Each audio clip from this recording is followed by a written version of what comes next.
ಹರಿ ಓಂ ಸಾಯಿರಾಮ್. ಶ್ರೀ ಸಾಯಿ ಸಚ್ಚರಿತೆ ಅಧ್ಯಾಯ 11.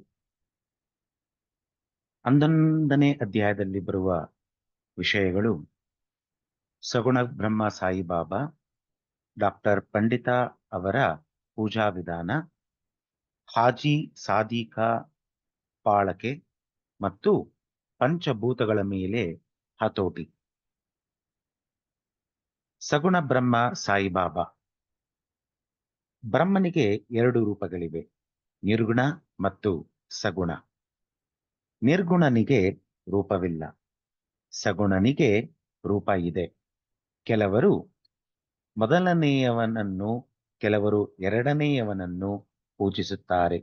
ಗೀತೆಯಲ್ಲಿ ಹೇಳಿರುವಂತೆ ಅಧ್ಯಾಯ 12ರಲ್ಲಿ ಸಗುಣ ಬ್ರಹ್ಮನ ಪೂಜೆಯೇ ಸುಲಭವಾದುದು ಮತ್ತು ಯೋಗ್ಯವಾದುದು. ಮನುಷ್ಯನಿಗೆ ಒಂದು ರೂಪವಿರುವುದರಿಂದ ಅವನು ದೇವರ ಸಗುಣ ರೂಪವನ್ನೇ ಪೂಜಿಸಲು ಇಚ್ಛೆ ಪಡುತ್ತಾನೆ. ನಮ್ಮ ಪ್ರೀತಿ ಮತ್ತು ಭಕ್ತಿಗಳು ಕೆಲವು ಕಾಲವಾದರೂ ಸಗುಣ ಬ್ರಹ್ಮನನ್ನು ಪೂಜಿಸದಿದ್ದರೆ ಅವು ಅಭಿವೃದ್ಧಿಯಾಗಲಾರವು. ಹೀಗೆ ಸಗುಣ ಬ್ರಹ್ಮನ ಪೂಜೆ ಮಾಡುತ್ತಾ ಹೋದರೆ ಅವು ಅಭಿವೃದ್ಧಿ ಹೊಂದಿ ಸ್ವಾಭಾವಿಕವಾಗಿ ನಿರ್ಗುಣ ಬ್ರಹ್ಮನನ್ನು ಆರಾಧಿಸುವ ಶಕ್ತಿಯುಂಟಾಗುತ್ತದೆ. ಆದ್ದರಿಂದ ನಾವು ಮೊದಲು ಸಗುಣ ಬ್ರಹ್ಮನನ್ನೇ ಆರಾಧಿಸೋಣ. ವಿಗ್ರಹ, ವೇದಿಕೆ, ಅಗ್ನಿ, ಬೆಳಕು, ಸೂರ್ಯ, ಉದಕ, ಬ್ರಾಹ್ಮಣ ಇವು 7 ಆರಾಧನೆಯ ಮೂಲ ವಸ್ತುಗಳು. ಆದರೆ ಸದ್ಗುರುವಿನ ಆರಾಧನೆ ಇವೆಲ್ಲಕ್ಕಿಂತ ಉತ್ತಮವಾದುದು. ಕಾರಣ ನಾವು ಈಗ ಮಹಾ ತೇಜಸ್ವಿನಿಯಾದ ಸದ್ಗುಣ ಸಂಪನ್ನರಾದ ಸಾಯಿಬಾಬಾ ಅವರನ್ನು ಸ್ಮರಿಸೋಣ. ಸಾಯಿಬಾಬಾರವರನ್ನು ಕೆಲವರು ದೈವ ಭಕ್ತರೆಂದು, ಮತ್ತೆ ಕೆಲವರು ಮಹಾ ಭಾಗವತರೆಂದು ಹೇಳಿರುತ್ತಾರೆ. ಆದರೆ ನಮಗೆ ಸಾಯಿಬಾಬಾ ದೇವರ ಅವತಾರ. ಅವರ ದಯೆ, ತಾಳ್ಮೆ ಮತ್ತು ವಿನಯ ಸಂಪನ್ನತೆಗೆ ಯಾರೂ ಸರಿಸಾಟಿಯಾಗಿರುವುದಿಲ್ಲ. ಗಂಗಾ ನದಿಯು ಸಮುದ್ರವನ್ನು ಸೇರುವ ಮೊದಲು ದಾರಿಯಲ್ಲಿ ಜನರ ಮತ್ತು ಪ್ರಾಣಿಗಳ ದಾಹವನ್ನೆಲ್ಲ ನೀಗಿಸುತ್ತಾ ಗಿಡ, ಮರ ಮತ್ತು ಪೈರುಗಳಿಗೆ ಜೀವಕಳೆಯನ್ನು ತುಂಬುತ್ತಾ ಸಾಗುವಂತೆ ಸಾಯಿಬಾಬಾ ಅವರಂಥ ಸಂತರು ತಮ್ಮ ಜೀವಿತದಲ್ಲಿ ಅನೇಕರಿಗೆ ಶಾಂತಿ ಸೌಲಭ್ಯಗಳನ್ನು ದೊರಕಿಸಿಕೊಡುತ್ತಾರೆ. ಆದುದರಿಂದಲೇ ಭಗವಾನ್ ಶ್ರೀಕೃಷ್ಣನು ಸಂತರೇ ನನ್ನ ಆತ್ಮ, ನನ್ನ ಜೀವಿತ ಮೂರ್ತಿಗಳು ಎಂದು ಸಾರಿದ್ದಾನೆ. ಇಂಥ ಒಂದು ವರ್ಣನಾತೀತ ಶಕ್ತಿ ಮತ್ತು ಜ್ಞಾನ ಶಿರಡಿಯಲ್ಲಿ ಶ್ರೀ ಸಾಯಿಬಾಬಾರವರ ಅವತಾರದಲ್ಲಿ ವ್ಯಕ್ತವಾಗಿದೆ. ಶ್ರುತಿಯು ತ್ರೈತೇಯ ಉಪನಿಷತ್ತು ಬ್ರಹ್ಮನನ್ನು ಪರಮ ಸುಖಿ ಎಂದು ವಿವರಿಸಿದೆ. ಆದರೆ ಕೆಲವು ಭಕ್ತರು ಶಿರಡಿಯ ಬಾಬಾರವರಲ್ಲಿ ಇವೆಲ್ಲವನ್ನು ಕಂಡಿದ್ದರೂ ನಮಗೆಲ್ಲರಿಗೂ ಆಧಾರವಾದ ಸಾಯಿಬಾಬಾರವರಿಗೆ ಯಾರ ಆಧಾರವೂ ಬೇಕಿರಲಿಲ್ಲ. ಬಾಬಾರವರ ಆಸನವೆಂದರೆ ಒಂದು ಗೋಣಿ ಚೀಲ. ಆದರೆ ಭಕ್ತರು ಅದಕ್ಕೆ ಒಳ್ಳೆಯ ಅಂದವಾದ ಬಟ್ಟೆ ಹಾಕಿ ಹೊಲಿದು ಒರಗಿಕೊಳ್ಳಲು ಒಂದು ದಿಂಬನ್ನು ಸಹ ಇಟ್ಟಿದ್ದರು. ಬಾಬಾರವರು ಭಕ್ತರ ಬಯಕೆಗಳಿಗೆ ಮನಸೋತು ಅವರವರ ಇಚ್ಛೆಯಂತೆ ತಮ್ಮನ್ನು ಆರಾಧಿಸಲು ಅನುಮತಿ ನೀಡಿದ್ದರು. ಕೆಲವರು ಚಾಮರ ಬೀಸುತ್ತಿದ್ದರು, ಕೆಲವರು ಅವರ ಚರಣಾರವಿಂದಗಳನ್ನು ತೊಳೆಯುತ್ತಿದ್ದರು, ಕೆಲವರು ಚಂದನ ಮುಂತಾದ ಸುಗಂಧ ದ್ರವ್ಯಗಳನ್ನು ಲೇಪಿಸುತ್ತಿದ್ದರು, ಕೆಲವರು ತಾಂಬೂಲ ನೀಡುತ್ತಿದ್ದರು, ಇನ್ನು ಕೆಲವರು ನೈವೇದ್ಯ ಅರ್ಪಿಸುತ್ತಿದ್ದರು. ಅವರು ನೋಡಲು ಶಿರಡಿಯಲ್ಲಿ ವಾಸಿಸುತ್ತಿರುವ ಹಾಗೆ ಕಂಡರೂ ಎಲ್ಲೆಡೆಯೂ ವಾಸವಾಗಿದ್ದರು. ಈ ಅಂತರ್ಯಾಮಿತ್ವವು ಭಕ್ತರಿಗೆ ಅನುಭವ ವೇದ್ಯವಾಗಿದ್ದುದು. ಇಂತಹ ಅಂತರ್ಯಾಮಿಯಾದ ಅವರಿಗೆ ನನ್ನ ಸಾಷ್ಟಾಂಗ ನಮಸ್ಕಾರಗಳು. ಡಾಕ್ಟರ್ ಪಂಡಿತ ಅವರ ಪೂಜಾ ವಿಧಾನ.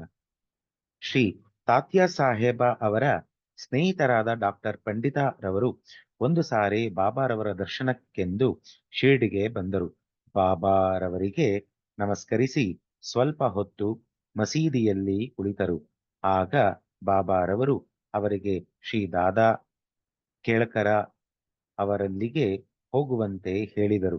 ಆದ್ದರಿಂದ ಅವರು ಕೇಳ್ಕರ ಅವರ ಕಡೆಗೆ ಬಂದರು. ಆಗ ದಾದಾ ಕೇಳ್ಕರ್ ಅವರು ಪೂಜಾ ಸಾಮಗ್ರಿಗಳೊಡನೆ ಮಸೀದಿಗೆ ಹೊರಟಿದ್ದರು. ಡಾಕ್ಟರ್ ಅವರೂ ಸಹ ಅವರೊಂದಿಗೆ ಮಸೀದಿಗೆ ಬಂದರು. ದಾದಾರವರು ಬಾಬಾರವರ ಪೂಜೆ ನೆರವೇರಿಸಿದರು. ಗಂಧವನ್ನು ಬಾಬಾರವರ ಹಣೆಗೆ ಹಚ್ಚುವ ಧೈರ್ಯ ಯಾರಿಗೂ ಇರಲಿಲ್ಲ. ಇದನ್ನು ಮಹಲ್ಸಾಪತಿಯವರು ಮಾತ್ರ ಮಾಡುತ್ತಿದ್ದರು.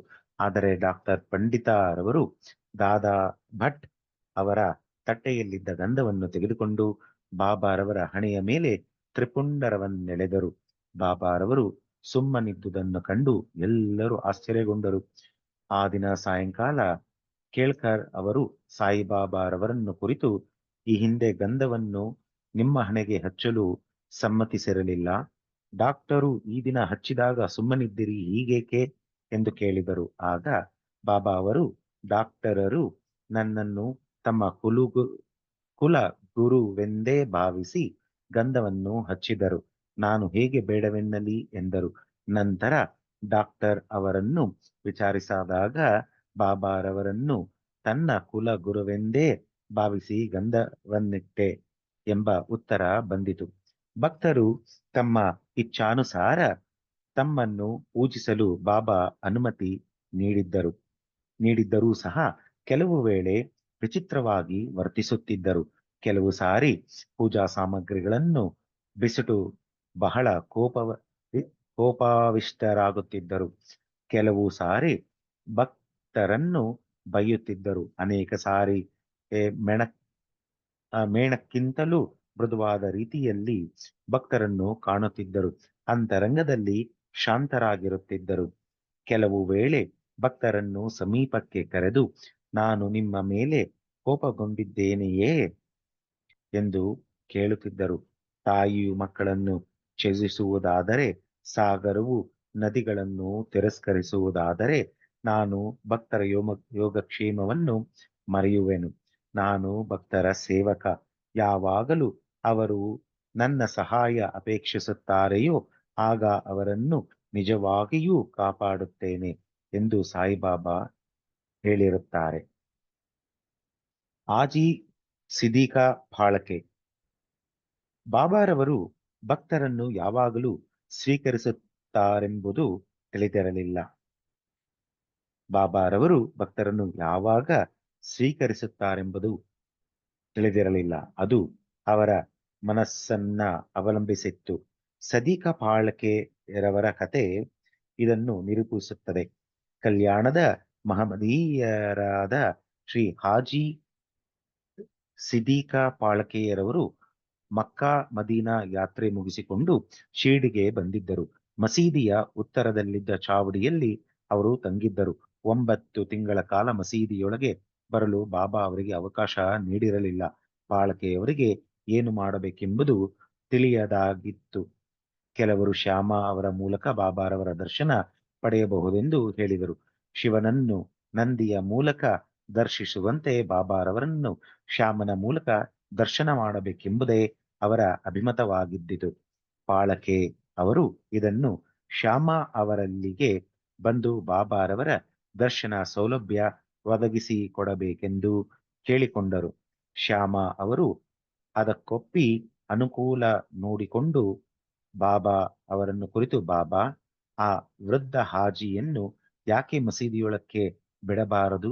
ಅನೇಕ ಜನರು ದರ್ಶನ ಪಡೆದು ಹೋಗುತ್ತಿದ್ದಾರೆ, ಅವರನ್ನೇಕೆ ತಾವು ಆಶೀರ್ವದಿಸಬಾರದು ಎಂದು ಕೇಳಿದರು. ಆಗ ಬಾಬಾ ಅವರು, ನೀನು ಹುಡುಗ, ಇನ್ನೂ ನಿನಗೆ ತಿಳಿದಿಲ್ಲ. ದೇವರು ಅಪ್ಪಣೆ ಕೊಡದಿದ್ದರೆ ನಾನೇನು ಮಾಡಲು ಸಾಧ್ಯ? ಅವನ ದಯೆ ಇಲ್ಲದೆ ಯಾರೂ ಈ ಮಸೀದಿಯಲ್ಲಿ ಕಾಲಿಡಲು ಸಾಧ್ಯವಿಲ್ಲ. ಸರಿ, ನೀನು ಹೋಗಿ ನಾಳೆ ಅವನಿಗೆ ಬಾವಿಯ ಬಳಿ ಇರುವ ಕಾಲುದಾರಿಯಲ್ಲಿ ನನ್ನನ್ನು ಸಂಧಿಸಲು ಸಾಧ್ಯವೇ? ಕೇಳಿ ಬಾ ಎಂದರು. ಶ್ಯಾಮ ಅವರು ಬಂದು ಹಾಜಿಯವರನ್ನು ಕೇಳಲು ಅವರು ಸಮ್ಮತಿಸಿದರು. ಅದನ್ನು ಬಾಬಾರವರಿಗೆ ತಿಳಿಸಿದರು. ಪುನಃ ಬಾಬಾರವರು ಅವರು 40,000 ರೂಪಾಯಿಗಳನ್ನು 4 ಕಂತಿನಲ್ಲಿ ಕೊಡಬಲ್ಲರೆ, ಕೇಳಿ ಬಾ ಎಂದರು. ಶ್ಯಾಮ ಅವರು ಬಂದು ಹಾಜಿರವರನ್ನು ಕೇಳಲು ಅವರು 40,000 ರೇಖೆ 40 ಲಕ್ಷ ರೂ ಕೊಡಲು ಸಿದ್ಧರೆಂದು ಉತ್ತರಿಸಿದರು. ಆಗ ಬಾಬಾರವರು ಪುನಃ ನಾಳೆ ದಿನ ಮಸೀದಿಯಲ್ಲಿ ನಾನು ಆಡನ್ನು ವಧಿಸುತ್ತೇನೆ, ಅದರ ಮಾಂಸ ಮತ್ತು ಇತರ ಅವಯವಗಳನ್ನು ಅವರು ಸ್ವೀಕರಿಸಲು ಸಿದ್ಧರಿರುವರೋ ಕೇಳಿ ಬಾ ಎಂದರು. ಶ್ಯಾಮ ಅವರು ಬಂದು ಹಾಜಿರವರನ್ನು ಕೇಳಿದರು. ನಂತರ ಹಾಜಿಯವರು ಬಾಬಾರವರ ಪ್ರಸಾದವು ಏನೇ ಆಗಲಿ ಅದನ್ನು ಸ್ವೀಕರಿಸಲು ಸಿದ್ಧರೆಂದು ಹೇಳಿ ಉತ್ತರವನ್ನು ಬಾಬಾರವರಿಗೆ ತಿಳಿಸಿದರು. ಆಗ ಬಾಬಾರವರು ಸಿಟ್ಟಿಗೆ ಬಂದು ತಮ್ಮ ಪಾತ್ರೆಯನ್ನು ಎಸೆದು ಹಾಜಿಯಲ್ಲಿಗೆ ಹೋಗಿ, ನೀನು ಏತಕ್ಕೆ ಹಾಜಿ ಎಂದು ಹೇಳಿಕೊಳ್ಳುವೆ? ಕುರಾನ ಓದುವುದು ಇಷ್ಟೇನಾ? ಮಕ್ಕಾ ಮದೀನ ಯಾತ್ರೆ ಮಾಡಿಕೊಂಡಿರುವೆನೆಂದು ಜಂಬ ಕೊಚ್ಚಿಕೊಳ್ಳುವೆ. ನಾನು ಯಾರು ನಿನಗೆ ಗೊತ್ತಿಲ್ಲವೇ ಎಂದು ಹಾಜಿರವರನ್ನು ಕೇಳಿದರು. ಹಾಜಿಯವರು ಸಂಭೀಭೂತರಾದರು. ನಂತರ ಅವರು ಮಸೀದಿಗೆ ಹಿಂತಿರುಗಿ ಕೆಲವು ಮಾವಿನ ಹಣ್ಣುಗಳನ್ನು ತರಿಸಿ ಹಾಜಿಯವರಿಗೆ ಕೊಟ್ಟರು ಮತ್ತು ತಮ್ಮ ಕಿಸೆಯಿಂದ 55 ರೂಪಾಯಿಗಳನ್ನು ತೆಗೆದು ಹಾಜಿಯವರ ಕೈಗಿತ್ತರು. ಅಂದಿನಿಂದ ಹಾಜಿಯವರು ಬಾಬಾ ಪ್ರೀತಿಸತೊಡಗಿದರು. ಅಂದಿನಿಂದ ಹಾಜಿಯವರನ್ನು ಬಾಬಾ ಪ್ರೀತಿಸತೊಡಗಿದರು. ಹಾಜಿಯವರು ಸಹ ತಮಗೆ ಇಷ್ಟ ಬಂದಾಗ ಮಸೀದಿಗೆ ಬಂದು ಹೋಗುತ್ತಿದ್ದರು. ಅವರೂ ಸಹ ಸಾಯಿಬಾಬಾ ದರ್ಬಾರದ ಭಕ್ತರಾದರು. ಪಂಚಭೂತಗಳ ಮೇಲೆ ಹತೋಟಿ. ಬಾಬಾರವರು ಪಂಚಭೂತಗಳ ಮೇಲೆ ಹೇಗೆ ನಿಯಂತ್ರಣ ಇಟ್ಟಿದ್ದರು ಎಂಬುದನ್ನು ವಿವರಿಸಿ ಈ ಅಧ್ಯಾಯವನ್ನು ಮುಗಿಸೋಣ. ಒಂದು ದಿನ ಸಂಜೆ ಶಿರಡಿಯಲ್ಲಿ ಬಿರುಗಾಳಿ ಎದ್ದಿತು. ಗಾಳಿ ಬಲವಾಗಿ ಬೀಸುತ್ತಿತ್ತು. ಗುಡುಗು ಮೊಳಗುತ್ತಿತ್ತು. ಮಿಂಚು ಹೊಳೆಯುತ್ತಿತ್ತು. ಮಳೆ ಧಾರಾಕಾರವಾಗಿ ಸುರಿಯತೊಡಗಿತು. ಕೇವಲ ಸ್ವಲ್ಪ ಕಾಲದಲ್ಲಿ ಎಲ್ಲೆಲ್ಲೂ ನೀರಿನ ಪ್ರವಾಹ ಆರಂಭವಾಯಿತು. ಹಕ್ಕಿಗಳು, ಪ್ರಾಣಿಗಳು ಮತ್ತು ಮನುಷ್ಯರಲ್ಲದೆ ಸಮಸ್ತ ಜೀವರಾಶಿಗಳೆಲ್ಲ ಆಶ್ರಯಕ್ಕಾಗಿ ಮಸೀದಿಯಲ್ಲಿ ನೆರೆದರು. ಶಿರಡಿಯಲ್ಲಿ ಅನೇಕ ದೇವತೆಗಳಿದ್ದರೂ ಸಹ ಯಾರೂ ಸಹಾಯಕ್ಕೆ ಬರಲಿಲ್ಲ. ಆಗ ಜನರೆಲ್ಲರೂ ಬಾಬಾರವರನ್ನು ಮೊರೆಹೊಕ್ಕು ಬಿರುಗಾಳಿಯನ್ನು ಅಡಗಿಸುವಂತೆ ಬೇಡಿದರು. ಆಗ, ಏ ಬಿರುಗಾಳಿಯೇ, ನಿನ್ನ ಕೋಪವನ್ನು ತ್ಯಜಿಸು, ಶಾಂತನಾಗು ಎಂದರು ಬಾಬಾ. ಕೆಲವೇ ನಿಮಿಷಗಳಲ್ಲಿ ಮಳೆಯು ಕಮ್ಮಿಯಾಯಿತು. ಗಗನದಲ್ಲಿ ಚಂದ್ರನು ಮೂಡಿದನು. ಜನರು ಸಮಾಧಾನ ಚಿತ್ತದಿಂದ ತಮ್ಮ ಮನೆಗಳಿಗೆ ಹೋದರು. ಇನ್ನೊಂದು ಸಂದರ್ಭದಲ್ಲಿ ಬಾಬಾರವರು ಮಸೀದಿಯಲ್ಲಿ ಉರಿಯುತ್ತಿದ್ದ ಧುನಿಯಲ್ಲಿ ಅಗ್ನಿಯು ಒಮ್ಮಿಂದೊಮ್ಮೆಗೆ ಪ್ರಚಂಡವಾಗಿ ಉರಿಯತೊಡಗಿ ಮೇಲ್ಛಾವಣಿಯನ್ನು ಮುಟ್ಟುವಂತಾಯಿತು. ಮಸೀದಿಯಲ್ಲಿ ಕುಳಿತವರೆಲ್ಲರೂ ಏನು ಮಾಡಲು ತೋಚದೆ ಸುಮ್ಮನಿದ್ದರು. ಬಾಬಾ ಅವರಿಗೆ ಅಗ್ನಿಗೆ ನೀರು ಎರಚುವಂತೆ ಹೇಳಲು ಅಥವಾ ಉರಿಯನ್ನು ತಡೆಗಟ್ಟಲು ಇನ್ನೇನಾದರೂ ಮಾಡಿ ಎಂದು ಸೂಚಿಸಲು ಯಾರಿಗೂ ಧೈರ್ಯವಿರಲಿಲ್ಲ. ಬಾಬಾರವರು ಇದನ್ನು ಮನಗಂಡು ತಮ್ಮ ಸಟಕ ಕೈಗೆ ತೆಗೆದುಕೊಂಡು ಪಕ್ಕದಲ್ಲಿದ್ದ ಕಂಬಕ್ಕೆ ಹೊಡೆಯುತ್ತಾ, ಇಳಿಮುಖನಾಗು, ಶಾಂತನಾಗು ಎಂದರು. ಸಟಕಾದ ಪ್ರತಿಯೊಂದು ಹೊಡೆತಕ್ಕೂ ಉರಿ ಇಳಿಮುಖವಾಗ ಹತ್ತಿತು. ಸ್ವಲ್ಪ ಹೊತ್ತಿನ ನಂತರ ಉರಿಯು ನಂದಿ ಹೋಯಿತು. ಶ್ರೀ ಸಾಯಿಬಾಬಾ ದೇವರ ಅವತಾರ ರೂಪರು. ಯಾರು ಅವರನ್ನು ಮೊರೆಹೊಕ್ಕು ನಮಸ್ಕರಿಸುತ್ತಿದ್ದರೋ ಅವರನ್ನು ಬಾಬಾ ಸದಾ ಆಶೀರ್ವದಿಸುತ್ತಿದ್ದರು. ಯಾರು ಈ ಕಥೆಯನ್ನು ಪ್ರತಿದಿನವೂ ಪಠಿಸುತ್ತಾರೆಯೋ ಅಥವಾ ಶ್ರವಣ ಮಾಡುತ್ತಾರೆಯೋ ಅಂತವರ ಕಷ್ಟಗಳೆಲ್ಲವೂ ನಿವಾರಣೆಯಾಗುವವು. ಅವರ ಅಭಿಷ್ಟಗಳೆಲ್ಲವೂ ಸಿದ್ಧಿಸಿ ಅವರು ಪರಮಾತ್ಮನನ್ನು ಹೊಂದುವರು. ಓಂ ಸದ್ಗುರು ಶ್ರೀ ಸಾಯಿನಾಥಾರ್ಪಣಮಸ್ತು. ಇಲ್ಲಿಗೆ ಅಧ್ಯಾಯ 11 ಪೂರ್ಣವಾದುದು. ಸಾಯಿರಾಮ್.